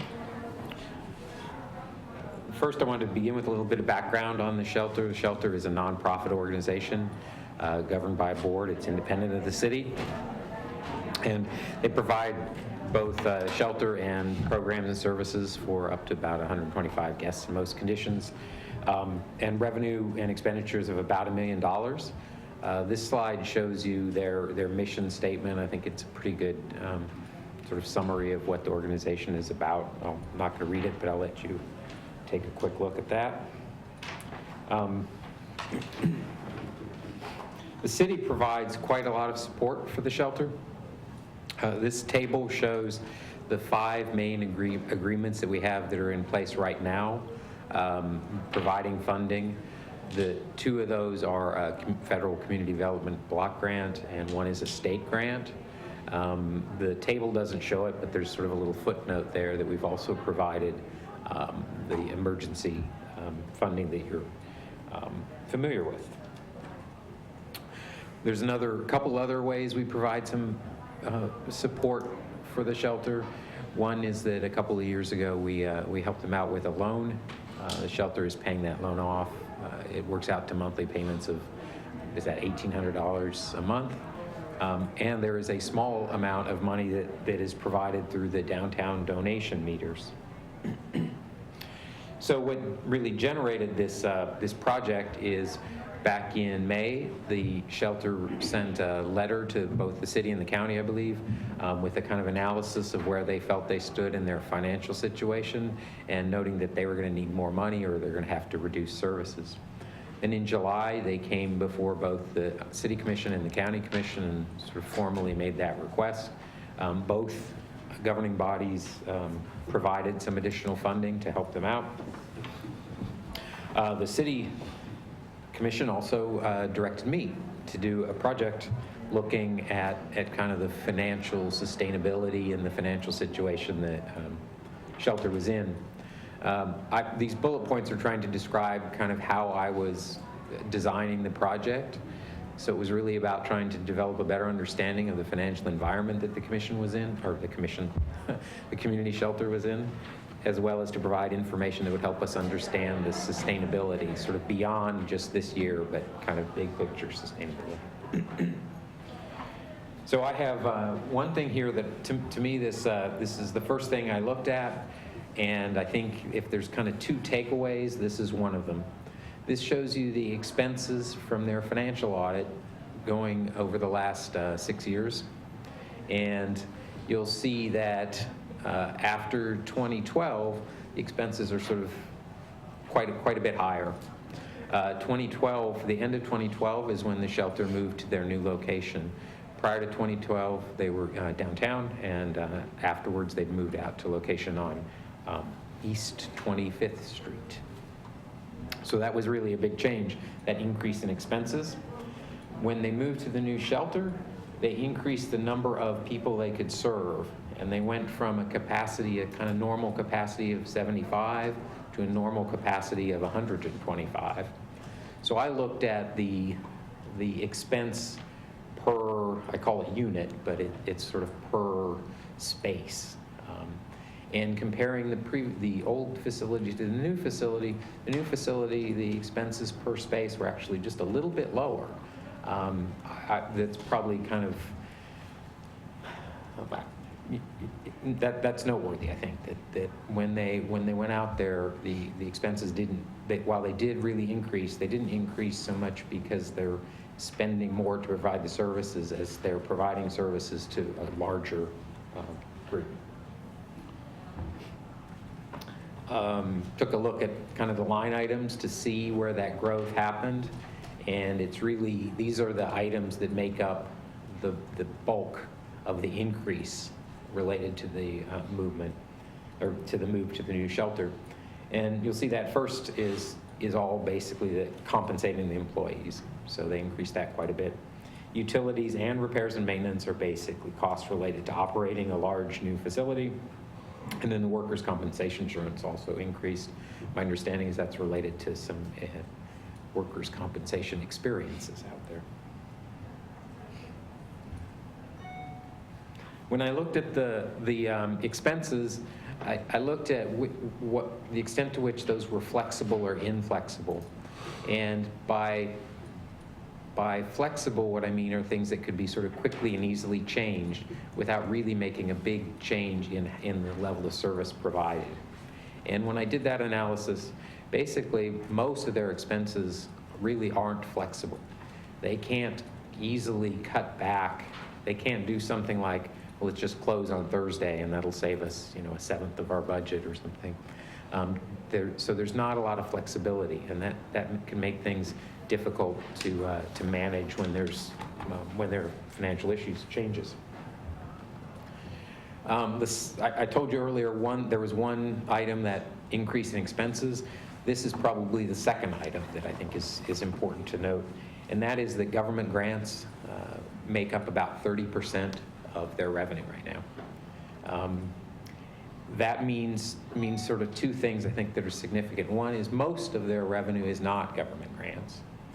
But also that 30% level is really comparable to what I see when I looked at a group of other shelters. I looked at 23 other shelters, and that's pretty much the median and the average. I think the median was 29, the average was 32, something like that. So the level of government support was being provided to the shelter is about kind of normal. Now, in fact, in 2015, with that additional funding, the level will be, I think, over 30%. But over time, that 30% is kind of ballpark consistent, and is I think I call a reasonable amount. When I was looking at the financials, of course, I always do a few ratios because I like calculating things and like looking at ratios. And one ratio that really stood out at the end of 2014, the shelter had very little cash on hand. They had 23 days worth of cash on hand. What that means is the expenses that you would incur in about 23 days is all they had. Now, the median of the shelters I looked at was 53 days. So that's less than half of the median, and that's not really very much. I think that shelters providing this kind of temporary emergency shelter, they're not rolling in cash. They don't have lots of revenue and stuff, but we really had low cash on hand. So I've turned this into sort of a recommendation that the shelter should have an operating reserve. Having an operating reserve will buy them some time to make changes and make adjustments. It helps when you have revenue that sort of comes in chunks instead of flows. So you have grants, and then you have fundraising activities and things like that. It's not easy to do, of course, and it's kind of a long-term recommendation, but I think that would be a good thing to do. The last bullet point there notes that this is also something the board, when I looked at their minutes, they have been talking about a bit over the years, where people have said, board members have said, we think we need reserves. In kind of the short term, one of the things that you look at when you first look at the shelter is that they've had a lot of turnover at the executive director position in the last 15 months or so. That is, it just makes it harder to manage something when you're bringing in change like that all the time. It's not necessarily avoidable, but it just makes it a little harder to manage things, especially to take kind of long-term views. The board members, when they were here talking to you all back in July, in fact, they identified a number of things that they as a board are trying to do to strengthen the governance practices that the board follows. These were the bullet points I listed, the kind of things the board is trying to do. Those things are associated with kind of strengthening governance practices, which should lead to better ability to sort of provide accountability and to provide good operations. They've also made some changes just in the summer. They engaged a local accounting company to provide some of their financial services. I particularly think it's good that they've got a way to, I think, strengthen their financial reporting. So the regular monthly financial reports the board will receive should be high quality and consistent and available. There were a few times this year when they weren't available. And they also paid off some back payroll taxes that they had owed the IRS. So that's, getting that out of the way was a quite good thing. I then took kind of a second step back and looked in the big picture. You recall that 30% was government funding, which means 70% was other sources of funding. And I thought, well, what's the capacity of the community to provide that other funding? And has that grown the way expenses have grown? And at kind of high-level economic indicators, we really haven't seen that kind of growth. It's kind of, we went through the recession, and things have tipped up a little bit, and kind of some optimism, I guess, in the last year or so. But overall, there hasn't been a whole lot of growth, and that may make for a challenge going ahead with fundraising and soliciting donations. Because they're an outside agency, I didn't make formal recommendations that I'm going to track in the future. But if I were to make recommendations, these are kind of the things that I would recommend. And these are things that will help them, I think, make some progress. They're not things they can just snap a finger and implement. They're making progress moving forward. One was to build up some operating reserves.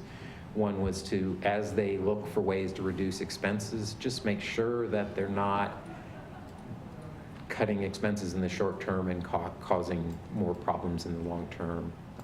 Typical sort of example being, don't put off fixing your roof if your roof is leaking, even though it's hard and expensive to do. And finally, just develop some good methods, and I think they have the tools in place to continuously monitor revenues and expenditures, but also to have some planning in place. So if things go off a little bit, they will have thought through how we're going to handle it. Maybe it's a fortunate situation where revenues are much better than they expected, and they may have a contingency plan. What do we do with that? But to think through those things kind of in advance. The last section of the report, a few pages, is really about the city's policy framework. Those first bullet points are 4 different documents that the city has adopted. They provide a broad framework for everything from emergency temporary shelter up to transitional housing and affordable housing. It covers a range of agencies and services and funding sources. One thing I want to point out is the housing vision includes a statement that we as a community think that 125 unit capacity is what we want, and that is consistent. So when they expanded, they were expanding consistent with what the policy would state. There's also this Homeless Issues Advisory Commission, which meets quarterly, I think, and they have this authority to provide you all with information, to look at things like progress, to look at funding models, to look to try to ensure there's not duplication of services among different agencies and things like that. I made a couple of recommendations. One of them was an interim recommendation that was to make sure we had that emergency funding formally documented, and that has happened. I think it was an amendment to one of the funding agreements for, is it special alcohol funds? I think is what the source was. And then the other is just in general to sort of strengthen the audit access that we would have in these funding agreements. I didn't have any issue with not having access. I didn't have any problem with that, but the access isn't really clearly laid out, and it could be, and that would, I think, be sort of an easy way to do that. So I always note that the report is available online to people who are watching and really want to read this, and I'm happy to answer any questions. Questions, Matt? In your audit, was there any analysis done on breakdown of services provided in terms of to Douglas County residents versus to, for lack of a better term, a transient person? I didn't do any analysis, but I know that they collect the information, and we've got a couple board members here who may be better able to answer that. I don't know if their staff, are you guys able to speak to that? Well, come on up.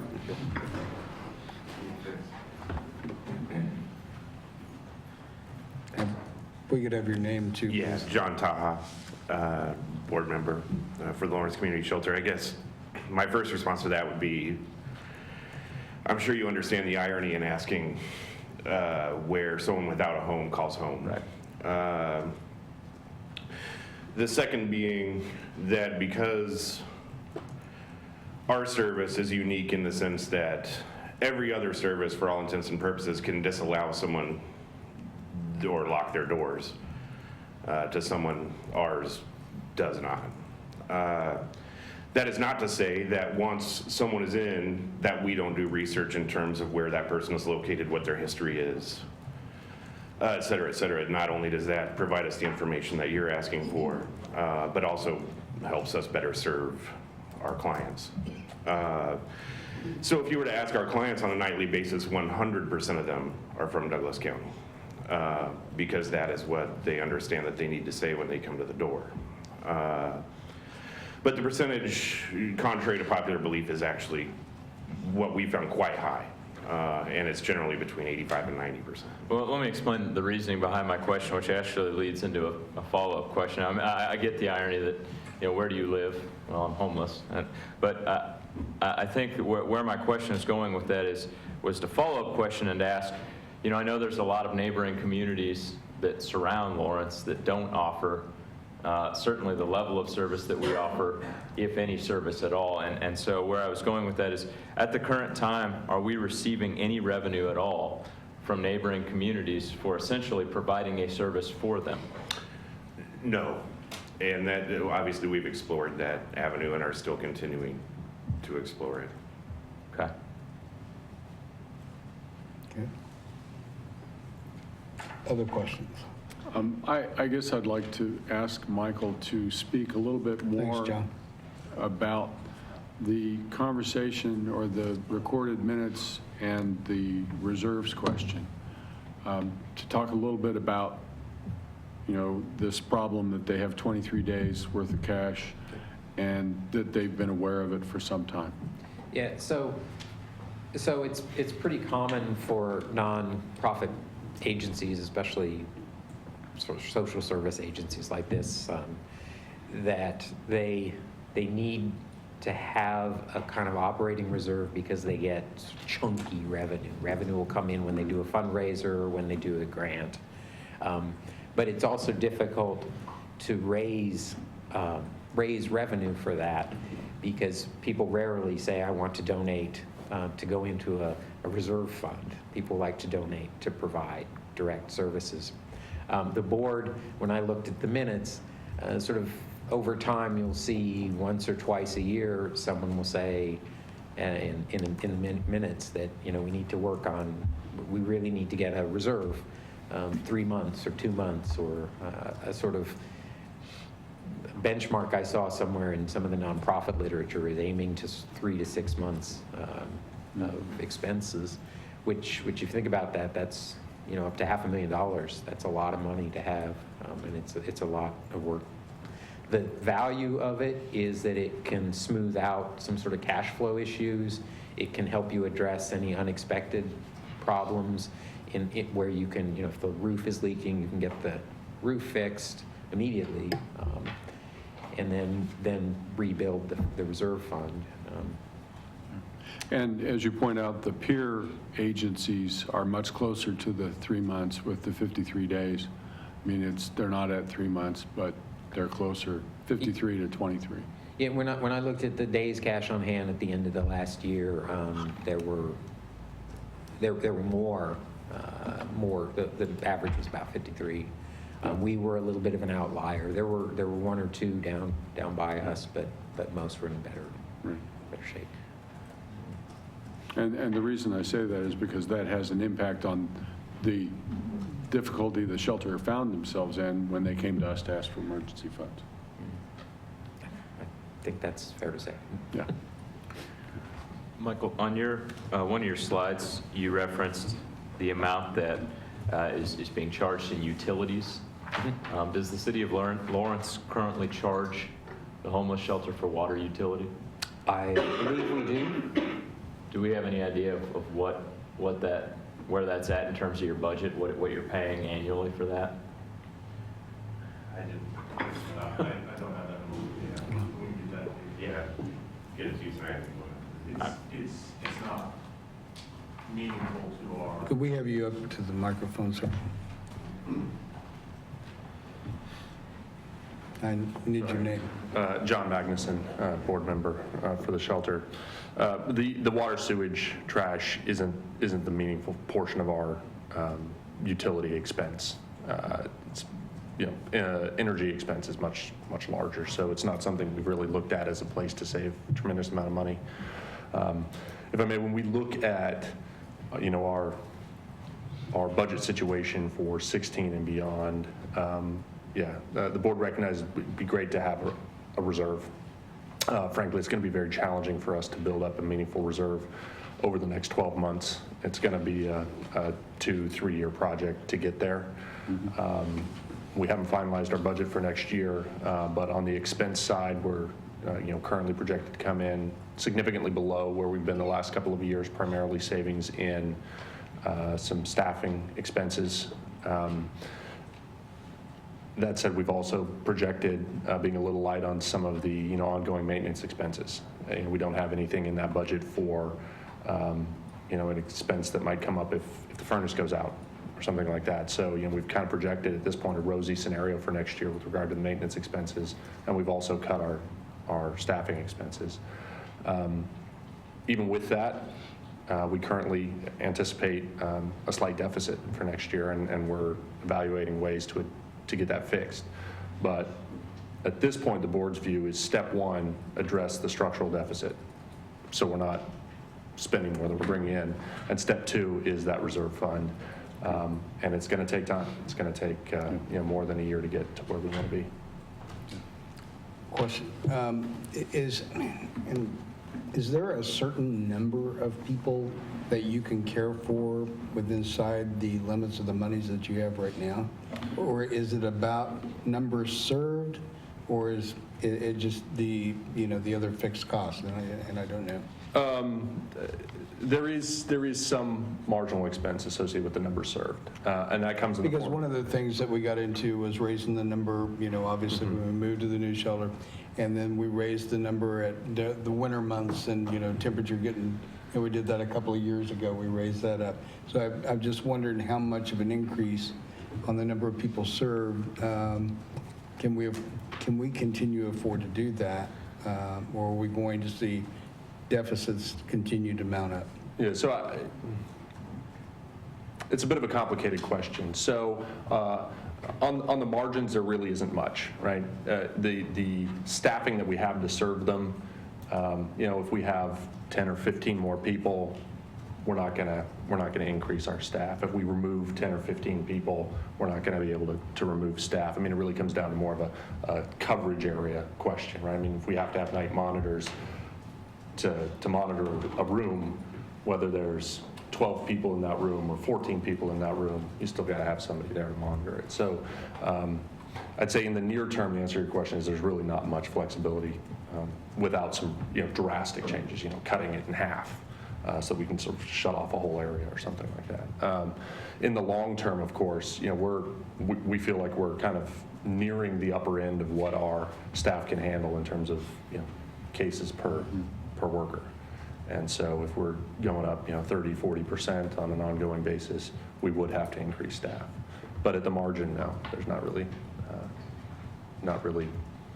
a change in our budget. Okay. So we probably limited out on the number of folks that we can serve based on the staff that we have today and the dollars that we have today. Yeah, we're very close. In terms of the ongoing, the 125 normal number, I think emergency, cold weather, overnight situation, we can probably go higher than we're currently at because that's not an ongoing services. Like I said, if you've got night monitors in a space, adding a few more people to the room doesn't require an extra monitor. Okay. Okey-doke. Thank you. Matthew's question, or Commissioner Herbert's question, makes me stop to wonder if, because Eileen Horn, of course, is doing an energy audit of our facilities, and since they are a vendor, if that might be appropriate for her to add to her list to do. Are you talking about my utilities question? Mm-hmm. Yeah, I'm just looking for ways. I know that, when budgets are tight and you're trying to craft a budget for the next year, and ultimately you're in a situation where closing the door and locking people out is not really, the desirable end game here. I think people are sometimes more comfortable with the city using its leverage with things that we can physically do to make the situation better without having to hand over an additional pile of cash. And so I realize that the city water utility might be a pretty small amount of money in the overall budget, but I think it's something where you know, if there's a way that the city could support the shelter by waiving that fee, I think that's something that would be pretty widely accepted as a community, that you know, this is a small amount of money. It's what the city can do as a way to promote the existence and ongoing efforts of the shelter. I don't know that it's going to have any impact in terms of their ability to build a reserve fund, but you know, it's one less fee that they would have to pay out of their total budget. Okay. Something to think about. I think to me, my original, and again, it's a hard thing to audit, I understand, because how do you ask somebody where they live when they're homeless? But I think to me, a bigger concern would be making sure that our efforts are serving community members. You know, that all of us, with a stroke of bad luck, could find ourselves in a situation where this is a service that we need, you know. And I have no problem, I have no problem putting all hands on deck when it comes to providing a service for people who find themselves on hard times within our community. You know, somebody who's lived here their whole life is a Lawrence High graduate and has come upon struggles that have put them in a position where they need help and they require this service. I have absolutely no problem dumping all the resources we can. I think where there becomes some concern within the community is where we start talking about, are we, you know, who is all being served with this service? You know, are Lawrence taxpayers financing services for people far beyond Lawrence? And so that would be an audit, a number that I'd be interested in seeing. Okay. Well, as the commissioner that wanted to bring in Syrian refugees, I'm probably not the one to answer that question for you. Well, I mean, it's a reasonable thing to look at to begin what could be that reserve fund. You know, if the requirement could be, you know, that has to go in to help build that. You know, maybe it's not a lot, but it's something. You know, I just think, and I realize I'm comparing apples to oranges here, but I think about a couple months ago when we had somebody come in from Johnson County, and we're I shouldn't say very demanding, that's an impolite way to phrase it, but we're requesting some funds from the city of Lawrence because ultimately the Joe serves Lawrence but is a Johnson County fee. You know, I look at the same thing with the homeless shelter. You look at all the communities that surround us in Lawrence that have nothing compared to what we have, or nothing at all. And we're certainly serving their populations and getting no reimbursement for it. You know, we're providing the staffing, we're providing the utilities, we're providing the shelter, and we're getting nothing in exchange for it. I think Douglas County is providing some resources to the shelter, and so, I mean, you know, there are folks from out in the county that are helping out through that, and I think we need to recognize that.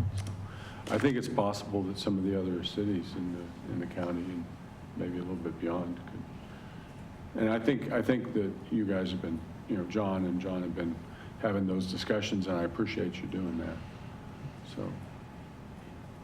Yeah.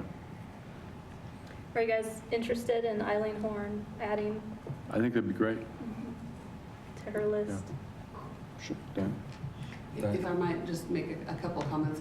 I think with Eileen, you know, since this isn't a city facility, I think though she would regularly answer questions for any businesses or, you know, residents in Lawrence about maybe ideas about how to save on their energy bills, and she may also be a resource for them with regard to maybe there are programs for audits and other energy savings for nonprofits that can be looked into. So I can certainly touch base with her and see if she would be willing to visit with them, and I'm sure that the county administrator wouldn't have any problem with that either, and at least maybe she can steer them in the right direction.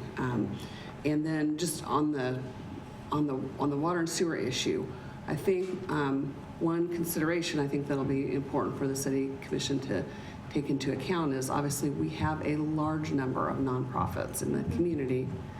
You know, what are the implications with regard to other entities if we were to provide services to one? And so you know, that's certainly something that we could gather some information on for you all in terms of the statistics and things, but you know, a big example is the is KU. I mean, Yeah. that's a big bill. But Yeah, we're not. so Yeah. we, Was that a motion? anyway, if there is interest appreciate in, that, Diane. us Yeah, I appreciate that. putting together some No, information that's or a whatever, that's a fair some point. I'm magnitudes. just, I remember when they came forward for the emergency funding, one of the, Mike, I don't know if it was you that made the comment, but the comment was made that, what are we going to do to make sure that this is truly one-time funding? And I guess, John answered it. yeah, This is the last time. yeah. I said I sure hoped it was. Yeah. To be fair, I said it was the last time I will. Okay. Well, I guess what I'm looking at here is options to where we could do something as a governing body to try to ensure that that's actually the case. And it's not an attack on anything you presented. I don't want this to come across as an attack on you, but I don't have a ton of confidence that that's the case when I hear you say, we're already projecting a deficit here. It seems like that one time may not actually be a one time, but maybe a one time per year. Yeah. Well, I think that the information that Michael has gleaned from his examination of the operations of the community shelter and the comparisons to the peer agencies will be very valuable to the board of the shelter as they move forward. I really appreciate your work, Michael. I think you've done a great job. Anything else on this? Thank you, Michael. Michael, thank you. Thanks, gentlemen.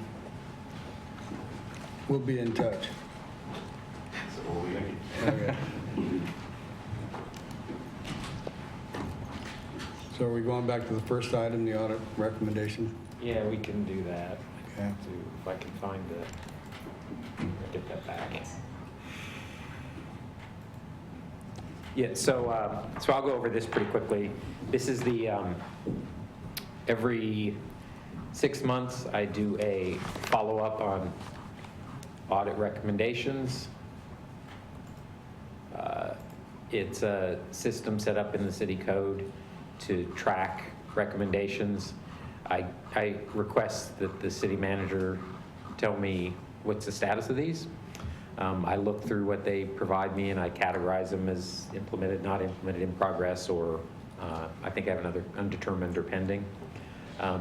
If they're implemented, I ask you all to have me close those recommendations and then they come out of the system. Otherwise, I follow up the next 6 months. This latest time, there were 7 recommendations that I categorized as implemented. Those were about performance measures and benchmarking for solid waste services, including questions about the taste and odor of water in our resident survey, putting infrastructure into the existing infrastructure inventory systems for Rock Chalk Park, providing some additional information, mainly to the public really, about sidewalk defect data, making sure that the annual financial audit gets presented to the city commission, and that happened, and making sure that the budget documents description of debt issuance guidelines actually is the adopted debt issuance guidelines. So those are the 7 ones that have been implemented. That might be a record for the most, I think, in one 6-month memo. So that's kind of fun. What I'd like to ask is I'm happy to answer any questions about any of these. And if there aren't, I'd like to ask you all to direct me to close those 7 recommendations. Okay. Questions? I don't have any questions.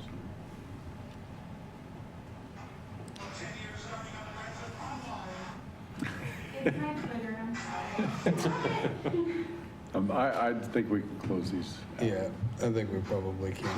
If you need a motion, Yeah, I would entertain a motion to close the 7. the recommended follow-up and the 7 audits.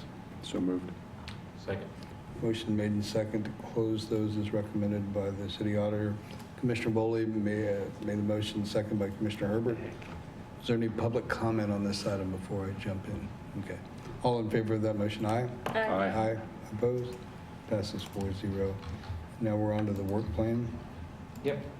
I believe I'd like to say thank you to staff for implementing these, and thank you to Michael for raising them. It's great when we can move forward on some of the things that we do, and I appreciate the responsiveness.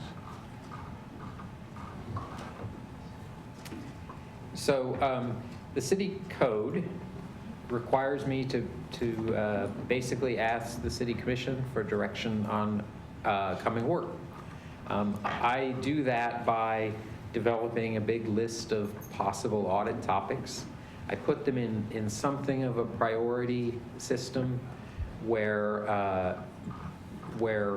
there are what I think I probably call them higher priority under the kind of method I use. So things that make things higher priority are related either to the scope or to things like if it shows up consistently in the resident surveys as a high priority, I put it up in there. It also includes things where it was on last year's plan, but I didn't complete it. That'll make it a high priority automatically. What I usually ask you all to do is provide me some direction on a number of projects. Typically, I can get 4 done in a year. Typically, the commissions give me 5, 6, or 7 projects to work on. But I do my best to sort of get some direction on that. I lay these out, but you also are welcome to come up with anything else that is reasonable for me to do. My only real recommendation, I really think that doing that financial indicator report is good, and I'd like to continue doing that. And then this item called B of looking at how Public Works has been documenting their infrastructure inspections. I think that would be a project that would be worthwhile. I think it would be fairly defined and straightforward to do. And I think it would be a great project to do around this time of year where it becomes harder to get meetings with people and people are on vacation. This would be a lot of sitting there at a desk with a couple of project files and just going through them. But I'm happy to answer any questions, take any direction. I got Answer any questions. I got a project idea. Well, before everybody jumps in at once. Vice Mayor. Well, I was talking to Michael about this past couple days. I've been really impressed with the county and how they've been collaborating with other entities to figure out about the jail, handling mental health, court kind of clients, I guess you might say, the Crisis Stabilization Center, all of that. I thought it might behoove us to also try to do some analysis and then perhaps projection into when we have the Crisis Stabilization Center, what that's going to do to the workload of the police officers now, because of course that's a lot of time-intensive duties that they do now is handling those kinds of things. And I think it would be really helpful in our planning regarding police facilities to know how much perhaps is spent with that now, and with the new Crisis Stabilization Center, how that time might be reduced. So Would that include the municipal court aspects of that? we could do that too. Okay. I'm kind of interested in how municipal court works to notify people with like a notice to appear of their court dates to try to make sure those folks show up and we don't have to issue warrants. So when you asked me, you weren't talking about the mental health court. You were talking about. Oh, I'm just talking I about just understood municipal what you court. said. Yeah. Municipal court. Yeah. Okay. But I mean, I see that as kind of related to what you're talking about. I don't know if Michael would, but I do. I guess the other thing I'm looking at is we're going to be making a pretty big decision in a week or two, and it might be good to get some input from the new city manager on what they might want to have some understanding of. So, I mean, I think that's another. I don't want to say, Michael, go ahead and do all this stuff in the next year. If there's something that we decide we want to work on, we could always push it on. But I agree with you on the financial indicators. Those are critical, and that work needs to be done. So I mean, you're right exactly on that one. One of them you've already got in your list, but I think is going to be an ongoing conversation this community has for a very long time, is currently F, downtown parking. I would not recommend taking that off your list anytime soon. That's a good point. Good idea. From the list of possibilities, watching last summer and visiting with Diane about our overtime, where all of our overtime comes from. You have one item mention of overtime controls. I was intrigued by that one. And then the other one was timing-wise, would it help the commission on having Michael make recommendation through audit, performance audit, on the process for reviewing and improving incentives such as the technical finance, TDDs, and tax abatements and industrial revenue bonds. And since that's something that we've decided that we're going to talk about right after the first of the year, we could have that be first on the list as a possibility.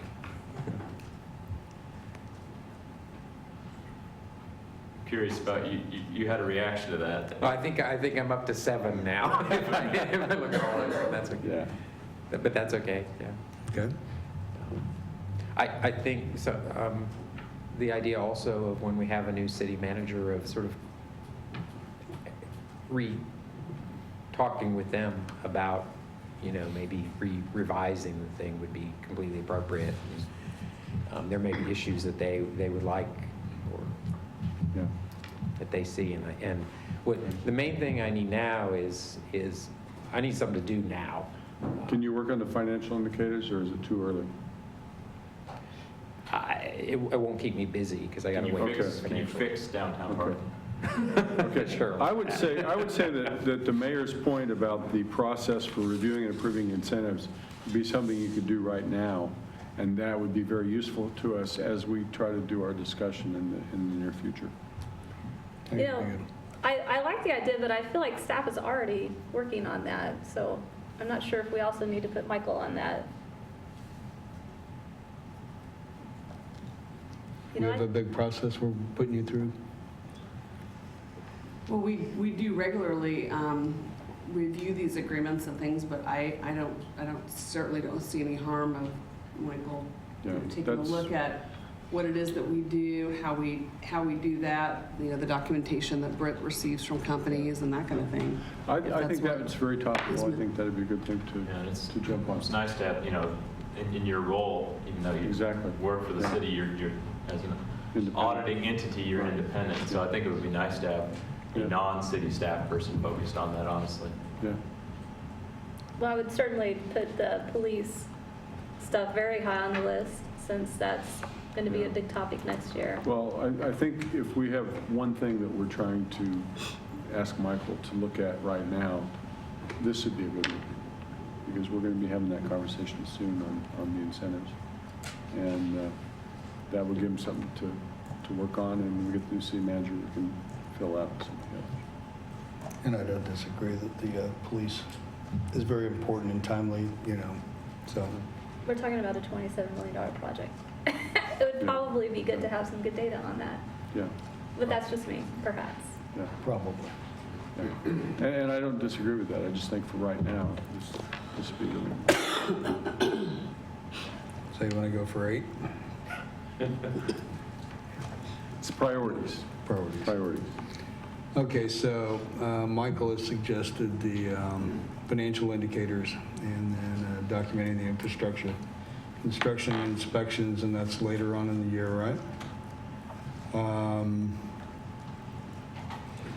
Matthew, we're talking about downtown parking to leave on the list, correct? Yep. Okay. That's going to be a long-term issue in this community. Vice Mayor, your item that deals with the police, let's be specific as to what we're going to ask the auditor to be doing. I think it's important to understand now how much time they spend with mental health issues, I guess you might say, and then once the county has their crisis stabilization center, what's that going to do with their workload? There's a couple of initiatives that the police do. I'm very interested in staffing in a more heavy kind of way, so the idea that we could perhaps be working in the future and projecting, these priorities that they will have, I think would be really helpful if you're planning a building for them. Stuart, what was yours? The municipal court, how that ties into the same thing, if we could reduce the number of warrants issued by doing a better job, or maybe beefing up the notifications on getting people to get to court, so we try to find them. So overtime control's going to have to wait, is that what you're telling me?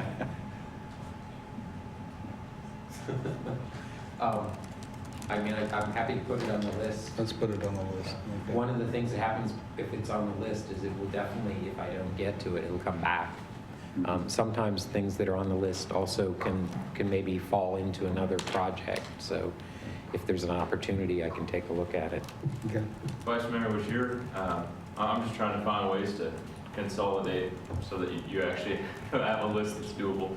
Does your concern fit within Part C, I guess, that he's currently focusing on? I mean, would you see her comments as being similar to that vein? The Or is C that item? a totally different issue? I think there's overlap, but I think this specifically looking at the Crisis Stabilization Center is a little more focused. Okay. And I think focused is often good. It makes it easier to design the work. Okay. Okay, so we probably don't have any room to put anything else on right now. That's like 1, 2, 3, 4, 5, 6. That's a good start. Okay. And I will, when we have a new city manager, I will certainly meet with that person and discuss and share this list and their, if appropriate, come back to you all. And the code has a process for amending my plan, so that may be appropriate. Sounds good. Okay, public comment on this item. Okay. Hi, I'm Katie Walsh. I'm pleased that you're going to have Michael look at the process for granting incentives. And I know that Rick Crumcano vets, and they have to present a lot of information to her. But my opinion of the worksheet they get, the answers they need to fill out for the Incentives Review Committee, God, not to insult anybody, but it seemed like a 7th grade test to me. I mean, you're allowed to just kind of check mark things and make very short answers, and it just seems like an afterthought, and I'd be really interested in how other cities handle that and what questions they ask when it comes to that point in the process. Thank you. KT, I think one of the things that really helps in that process is the professionalism of our staff. Absolutely. And I think that is one of the things between Diane and Britt and everybody involved. I think it looks easy, or it looks simplified by the time it gets to like the Public Incentive Committee, but I think a lot of the major work has been done. And I do appreciate the fact that, there is just, checks that go on up and down the thing, but there's a lot of important work that's done by our professional staff. So, just me thinking. Any other public comment on this item? Okay, back to the commission. Thank you, Katie. Okay, so we happy with that work plan? Yes. So let me read back to you what I think that is. So the financial indicators, the inspection documentation project, downtown parking, the sort of impact of a crisis stabilization approach on policing workload, municipal court, kind of good practices basically for reducing failure to appears and warrants, overtime controls, and I'm not clear if the incentive process was in that list or... I think it's at the top. Yeah, it's like doable now. Yeah. Okay, it's Right at the now. top Yeah, even. it's Okay. the top. Because we're going to take it up after the first of the year. Okay. And let me ask, so what you're interested in is sort of like describe the process, and then what are some other communities doing, and kind of how do we line up? Is that a fair? Pretty much. Is there anything that we're missing in our process? What might be wrong? Okay. Okay. You know, from my point of view, one of my concerns, obviously got brought up last week with a specific example, is the way that the city deals with IRBs and not requiring a but-for clause. Okay. To be perfectly frank, that's something I'm going to push to change. So I'd like to know if that will make us unique, or if we're already behind the times. Good question. I think the sky's the limit on this. And I might ask Brian, actually, the GASB is changing the rules on tax abatement reporting. I don't remember if that is going to be already in the next financial audit, or is it the year after? Sorry, Brian. So we may have a little bit more data and a little bit more comparable data, or maybe another year before we have that. Great for the warning. Yeah, what he's referring to is there's a GASB pronouncement that we'll need to start footnoting the amount of property taxes that we have abated and sales taxes, I believe, starting with our 2016 fiscal report. So, but however, I believe I've talked with Britt and we're up to speed, and I believe we're going to make an attempt to do an early implementation of that and actually have that for our 2015 report. And then also also part of that is we are to provide to any other governmental units if we've abated something that impacts them. So the school district's report, they'll need it as of June 30th of 15. So yeah, we're up on that, and we'll have something. I think Britt's ready to go on that. So. I was just going to note that actually Britt's report already includes that information and has for a number of years. And so one of the things may be regarding, economic development compliance and the reporting that we do, all of which is in that report, and maybe looking at how other communities provide that report. But my guess is that we are really light years ahead of any reports I have seen from communities on economic development and what we report out there. Now, how we gather the data and all of that, and maybe that would be something to look at, is how do we compare with our peers.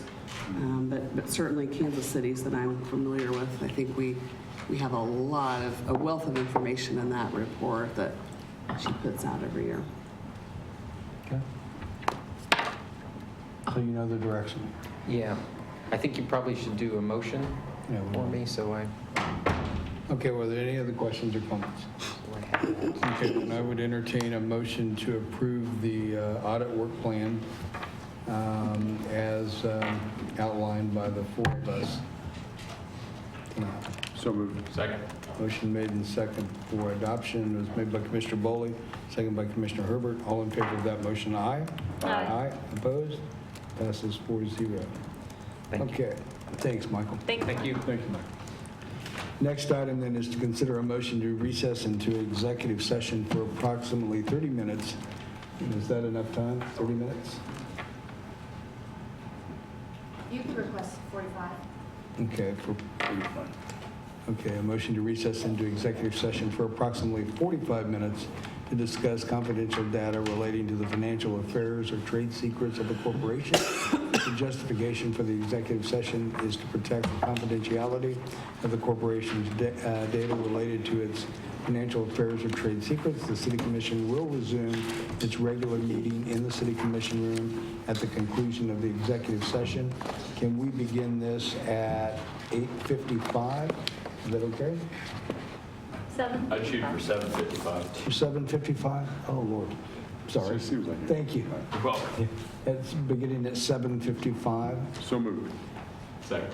Okay. A motion made and second to approve the motion to recess was made by Commissioner Boley, second by Commissioner Herbert. All in favor of that motion, aye. Aye. Opposed? That passes 4-0. Thank you.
Okay, we have nothing to report at this point. So the next item on the agenda are future agenda items. Diane? Yes. Let me look up my computer here. Sorry. Okay, Commissioners, for your meeting next week, we have a number of items that are listed there. I did want to just draw your attention to a couple things. Since we wrote this this particular memo, there's a couple of items that were listed on the regular agenda that will need to be handled at another time or otherwise need to be taken off of here. One is the CIP process memo, and we'll plan on having that to you and that discussion with you probably after the first of the year.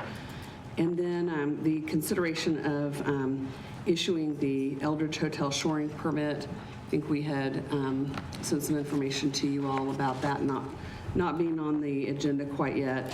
And then we are going to be having, this was the date that we had set a public hearing related to the 1231 Pennsylvania issue. And so that'll be on your agenda, but staff's going to be recommending allowing the owner an additional 60 days to look at that matter.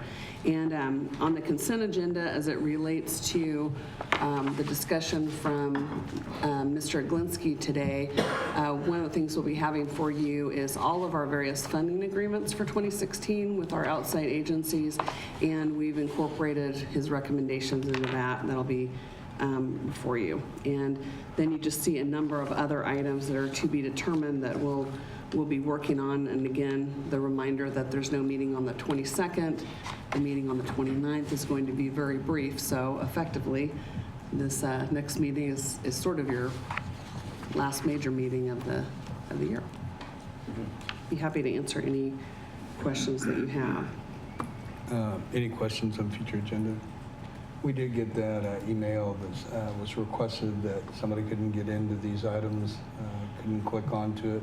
I see that you gave a response. I don't know if they were, I don't know what they were clicking on, but this thing does work. So. Yeah, I haven't had any problems with it. Occasionally, we know that some browsers have difficulties from time to time with links and things like that, but we'll be happy to send. I mean, if anyone ever has any problems with any links, let us know, and we're happy to send the documents to them directly if they have an issue. Okay, well, just because of the comment about, hiding things, this is not about this, it works if you can. So. Yes, it worked on my computer as well. Okay. Any questions? Okay. Commission items. I got one. Please. I've heard now, okay, let me start over. So Van Gogh, Mandy and Bill works there. Apparently Greyhound has moved their bus stop to across the street from Van Gogh, not even at the Amtrak station, but in the parking lot to the south, I believe. And they've had people come over, to Van Gogh and wait inside their building while they're waiting for the bus. And so how did this happen? Do you know? Are they supposed to notify us if they move a stop, or?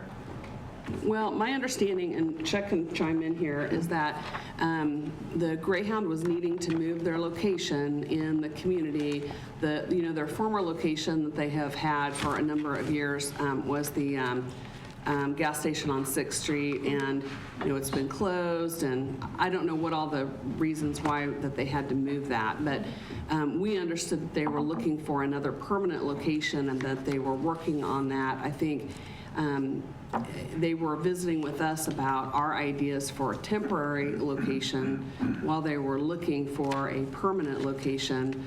And so I'm still trying to get some additional information. Chuck, I don't know if you have any other details from David that you can share. That's correct. The Greyhound has been in this last week or so trying to address that issue.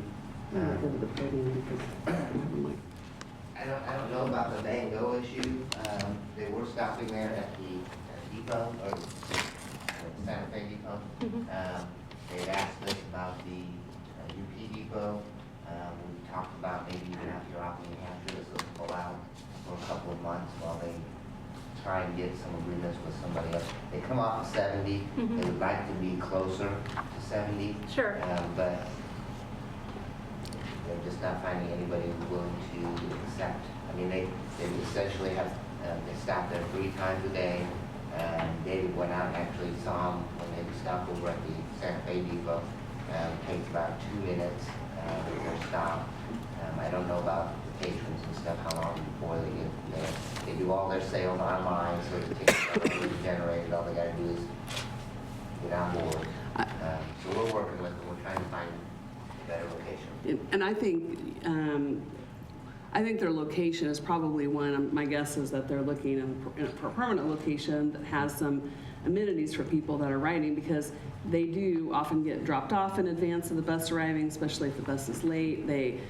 People that are arriving need to call for a ride usually, or otherwise arrange for a ride. And that's why usually these uses are in another facility. There's some kind of a lease arrangement or something like that with them, so that their folks can access restrooms and other places inside. Right, and that's my suggestion. I mean, for one thing, apparently Van Gogh knew nothing about it, or I assume Kennedy Glass and other places around it. There's no sign there that says it's an Amtrak or a Greyhound stop, so no one is really sure where they're supposed to wait for their bus at. And can we just open the Amtrak building? Because Van Gogh is basically housing the Greyhound riders now in bad weather. And I think that's kind of something that it's asking a bit much for Van Gogh to do. Well, here's the challenge with the station. It's not in our former ownership currently, so we can't really just open it. And it is not open except for, by the Amtrak caretakers at the time the bus or the train arrives and departs. So those windows are small, and I don't know, perhaps Greyhound misunderstood and they thought that it was open all day. I don't know. But that's certainly not the case. So this is some information I think we can follow back up with them. And obviously, since David's been in contact with them, he's got some contacts, and we can visit with them about other options for temporary location. And then I think the bigger question then is, what do they do for their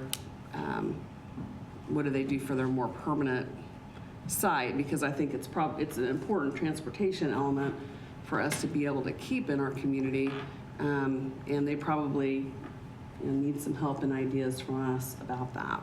Yeah, because I'm not interested in kicking Greyhound out of the city. However, the people's only option is to go to Van Gogh, and considering they have kids there, that is a terrible option. I mean, even if we had to use like Rock Chalk Park or the library or some place that did have some kind of amenities and a sign that says temporary Greyhound stop, that would be extremely helpful, I think, to a lot of neighbors.